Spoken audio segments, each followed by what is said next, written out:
Let's take up this voice debate with CLP Senator for the Northern Territory, Jacinta Nampijinpa-Price, joining us from Alice Springs. Good to talk to you again, Jacinta. Hope you had a great Easter.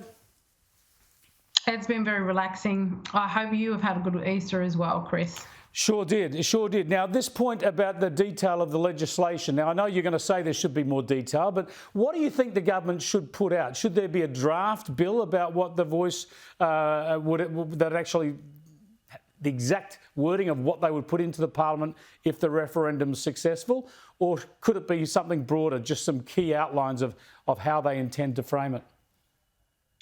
Well, I think it should be broad. I think there should be detail. I think Australians should have the right to understand exactly what it is that they are supporting or not supporting going forward, and whether they want to support it or not based on that detail. I don't think anybody should be going into this referendum blindly, given the cost that's being incurred to the taxpayer, given that this whole debate and argument it's hogging the spotlight for, really important issues that are being sidelined at the moment, like the circumstances happening on the streets of my hometown. The call for the Prime Minister to come back to my hometown to actually have a real look at what's going on to help the people of this community and many communities around the country. I think given there's so much emphasis being placed on this voice as being the be all and end all, then of course we should be able to have the detail, and rightly so. There are those of us who have heard this government make promises and break those promises, who have seen this government attempt to push through legislation that's proving to be harmful for the Australian public.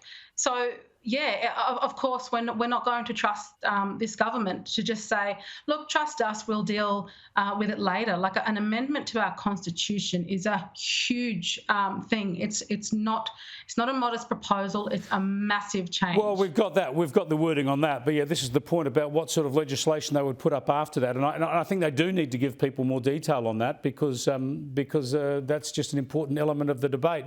Let's talk about the coalition argument. Now, you and others have said in the past that one of the key reasons you object to a voice is that it would add another layer of bureaucracy, that it would be cumbersome, that it wouldn't deliver the outcomes people hope for. Yet the coalition is promising to deliver a voice of a different kind. That seems to be contradictory. Look, I don't think it's contradictory at all. I think you need to prove that this mechanism can in fact work before you decide to shove it into the Constitution. I've said I'd happily support a legislated version because I don't want to put our Constitution at risk, that if something gets up and absolutely fails, that it has the opportunity, like Mark Dreyfus has said, there could be high court challenges, which would ultimately mean the Parliament's not in control of the country. It's the High Court and the voice through the High Court that would be in control of the country. But the idea that we could have, if they think that if this is what's going to be the be all and end all, and the coalition is happy to work with the government in working on a legislated version, then absolutely I could support that. And recognition was always what this was about to begin with. But if the coalition believes it's plausible to have a voice that is not cumbersome and is not bureaucratic and does actually do some good, then obviously the voice under the Constitution could be the same. You don't know what's being proposed because we haven't seen the legislation. No, it wouldn't be the same because if it would have the rights given to it by the Australian people through the Constitution to then challenge any part of the executive through the High Court. And that is something that not even a cabinet minister has the opportunity to do if they do not agree with a decision being made. Any law that is passed can be challenged in the courts. But if you're saying that you could legislate a regional and local voices that are effective and do the job, then obviously Labor could also legislate such a body under this constitutional amendment. without the opportunity to correct it, without the opportunity to dismantle it, there should always be an exit. There should always be the opportunity to dismantle something should it not be working. There are a lot of Aboriginal people who have been disregarded in this debate, who don't trust this process, who haven't been consulted, who believe their voices will continue to be ignored because largely their voices have been ignored not by governments, but other Aboriginal people and those who are more interested in power, who have undermined the weaker to gain that power. And those people are often left out of these conversations. I mean, the whole exercise is an elite. It has been an elite exercise. It's driven by elites. It's supported by elites. It's supported by corporates. It's in the past, where are the Aboriginal people? Where are the bush blackfellas? When you talk about elites, in the past, when there's been Indigenous advisory bodies, they have been hand-picked elites advising governments, Labor and Liberal.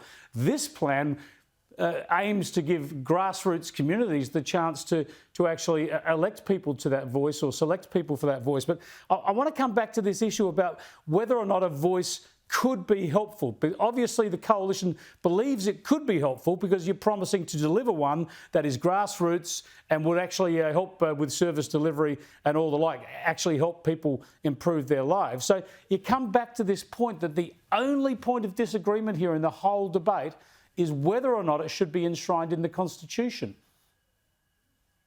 Absolutely. Like I said, it's our founding document. If not, ultimately, it is a transfer of power to a handful, and they understand that they have this power. They have said that why wouldn't it have teeth? Ultimately, that is the goal, for it to have teeth, to have ultimate control over the government. It can't have ultimate control over the government. It's only advisory, and it's an Indigenous advisory body. You can't run the argument we're going to be overtaken by an Indigenous voice. Oh, believe me, when there's conversations talking about, and this is part of one of the dialogues, was the conversation of having a separate Indigenous state altogether, that to me reeks of division. It reeks of ultimately having a separate Aboriginal government, which has been spoken about by Tony McAvoy, spoke of this in his when he was as Treaty Commissioner for the Northern Territory. Separate Aboriginal governments. This is separatism, Chris. This is separatism coming from the people of the working group. That's what Lydia Thorpe wants. She wants that separate sovereignty, yet she opposes the voice. So she doesn't see the voice as the way to get that. We are out of time, Jacinta. Great to talk to you about this. No doubt we'll keep the conversation going.